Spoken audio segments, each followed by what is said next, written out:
লিথুয়ানিয়ার রাজধানী ভিলনিয়াসে চলছে এক ঐতিহাসিক মুহূর্তের অপেক্ষা। একটি বিশাল ঘড়ি ধীরে ধীরে এগিয়ে যাচ্ছে তার গন্তব্যের শেষ সেকেন্ডের দিকে। এটি শুধু ক্ষণ গণনা নয়, বরং রাশিয়ার বিদ্যুৎ আধিপত্যের শেষ ঘণ্টাধ্বনি।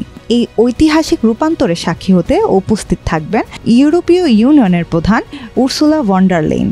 এরপর আনুষ্ঠানিকভাবে এস্তোনিয়া, লাটভিয়া ও লিথুয়ানিয়া রাশিয়ার বিদ্যুৎ গ্রিড থেকে সম্পূর্ণ বিচ্ছিন্ন হয়ে যুক্ত হবে ইউরোপীয় বিদ্যুৎ নেটওয়ার্কে। দ্বিতীয় বিশ্বযুদ্ধের পর থেকেই বাল্টিক দেশগুলো রাশিয়ার বিদ্যুৎ ব্যবস্থার সঙ্গে সংযুক্ত। সোভিয়েত ইউনিয়নের পতনের পরও তারা ব্রেল পাওয়ার গ্রিডের অধীনে রাশিয়া ও বেলারুশের সঙ্গে যুক্ত, যা তাদের বিদ্যুৎ সরবরাহ ও নিয়ন্ত্রণের উপর রাশিয়ার একচ্ছত্র প্রভাব বজায় রেখেছে। অবশেষে ৩ দশকেরও বেশি সময় পর এই দেশগুলো বিদ্যুৎ সরবরাহের স্বাধীনতা নিশ্চিত করতে একটি পদক্ষেপ নিয়েছে।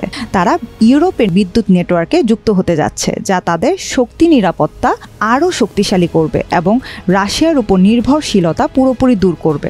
এই পরিবর্তন কোনো আকস্মিক সিদ্ধান্ত নয়। গত কয়েক বছর ধরে বাল্টিক দেশগুলো নতুন বিদ্যুৎ লাইন তৈরি করেছে, যাতে তারা রাশিয়ার সংযোগ ছাড়াই বিদ্যুৎ উৎপাদন ও বিতরণ করতে পারে। বিদ্যুৎ বিচ্ছিন্ন হওয়ার পর ৮ ফেব্রুয়ারি পর্যন্ত এস্তোনিয়া, লাটভিয়া ও লিথুয়ানিয়া নিজেদের উৎপাদিত বিদ্যুতের উপর নির্ভর করবে। ৯ ফেব্রুয়ারি থেকে তারা আনুষ্ঠানিকভাবে ইউরোপীয় বিদ্যুৎ গ্রিডের সঙ্গে সংযুক্ত হবে। সিএনএনের একটি প্রতিবেদনে এস্তোনিয়ার স্বরাষ্ট্র মন্ত্রণালয়ের উপদেষ্টা বুটেল পাই বলেন, আমরা বিদ্যুৎ বিভ্রাটের সম্ভাবনা খুব কম বলেই মনে করি, তবে সব ধরনের পরিস্থিতির জন্য প্রস্তুতি নিচ্ছি। এজন্য বাসিন্দাদের ডিভাইস চার্জ করতে, খাবার পানি মজুদ রাখতে এবং যে কোনো সম্ভাব্য বিপর্যয়ের জন্য প্রস্তুত থাকার নির্দেশ দেওয়া হয়েছিল। রাশিয়ায় আনুষ্ঠানিকভাবে শান্ত প্রতিক্রিয়া দেখালেও বিশেষজ্ঞরা সতর্ক করেছেন যে সাইবার হামলা, গুজব ছড়ানো বা বিদ্যুৎ সংযোগে বিঘ্ন ঘটানোর চেষ্টা করতে পারে মস্কো। কারণ ২০২২ সালে ইউক্রেন রাশিয়ার বিদ্যুৎ গ্রিড থেকে পরীক্ষামূলকভাবে বিচ্ছিন্ন হওয়ার পরপরই রাশিয়া দেশটির বিরুদ্ধে সামরিক হামলা চালিয়েছিল। এই অভিজ্ঞতা মাথায় রেখে বাল্টিক দেশগুলো সতর্ক রয়েছে।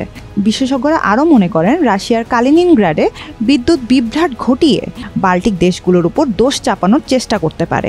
বিশেষজ্ঞ সুজান নিস বলেন, রাশিয়া ইচ্ছাকৃতভাবে কালিনিনগ্রাডে বিদ্যুৎ বিভ্রাট ঘটিয়ে বাল্টিক দেশগুলোকে দোষারোপ করতে পারে। বাল্টিক দেশগুলো বিদ্যুৎ সক্ষমতা অর্জনের পেছনে ইউরোপীয় ইউনিয়নের প্রায় $1.2 বিলিয়ন অর্থায়ন রয়েছে। এটি ইউরোপের বিদ্যুৎ স্বনির্ভরতা নিশ্চিত করার একটি বড় পদক্ষেপ। নিরাপত্তা নিশ্চিতে ন্যাটো ইতোমধ্যে বাল্টিক সাগরের তলদেশে থাকা বৈদ্যুতিক তার ও অবকাঠামোগুলো নিয়ে নতুন মিশন শুরু করেছে। গত ক্রিসমাসের দিন ইস্টলিংক 2 ক্ষতিগ্রস্ত হয়েছিল, যা এই অঞ্চলের বিদ্যুৎ সংযোগের অন্যতম গুরুত্বপূর্ণ অংশ। ফিনল্যান্ডের তদন্তে দেখা গেছে, একটি রুশ জাহাজের নোঙর এই তারের উপর পড়ে এটি ক্ষতিগ্রস্ত হয়েছে। এই বিদ্যুৎ স্বনির্ভরতা শুধুমাত্র একটি প্রযুক্তিগত পরিবর্তন নয়, এটি একটি রাজনৈতিক ও ঐতিহাসিক বিজয়। এই বাল্টিক দেশগুলোর জন্য রাশিয়ার প্রভাব থেকে মুক্তির শেষ ধাপ, যা তাদের সার্বভৌমত্বকে আরও দৃঢ় করবে।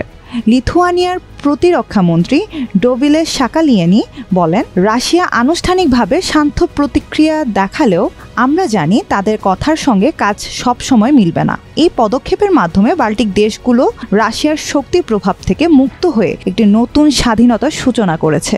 এটি শুধু বাল্টিক দেশগুলোর জন্য নয়, ইউরোপীয় ইউনিয়নের জন্য একটি গুরুত্বপূর্ণ মুহূর্ত, যা প্রমাণ করে ইউরোপ ধীরে ধীরে রাশিয়ার শক্তি নিয়ন্ত্রণ থেকে বেরিয়ে এসে নিজেদের শক্তি নিরাপত্তা নিশ্চিত করছে।